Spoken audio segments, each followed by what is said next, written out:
কিসের happy new year, কিসের নতুন বছর? সেই তো আমার ময়দার গোলনা কাটতে কাটতেই সকালটা শুরু হলো। যাকে তাও বা দেখলাম ঘুগনি আর লুচি হচ্ছে, তাই বেশি কিছু বলে লাভ নেই। যাই হোক, এবার একটু বাইরে গিয়ে নতুন বছরের সকালটা একটু স্মরণীয় করে রাখি চোখে। জানি না কখন কোন বাস কোন দিক দিয়ে চলে আসে। এই তো শুরুতেই যেমন একটা বাস বছরের প্রথম দিন পড়েছে, তাও আবার বৃহস্পতিবার, নিরামিষের বার। নিরামিষ বলে কি ফিস্ট বন্ধ থাকবে বলো? সেটা ব্যাপার নয়, কিন্তু কি আর করা যাবে, নিরামিষের দিকে বেশি ভোট পড়ে গেছে, আর কি করা যাবে।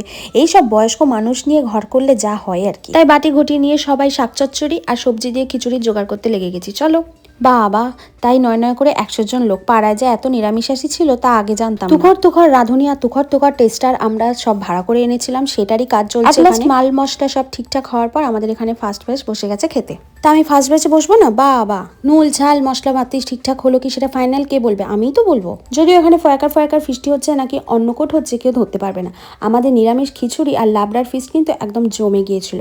অবশেষে মনে পড়লো, আরে সবাইকে তো হ্যাপি নিউ ইয়ারই বলা হয়নি, তাই সবাই মিলে 1, 2,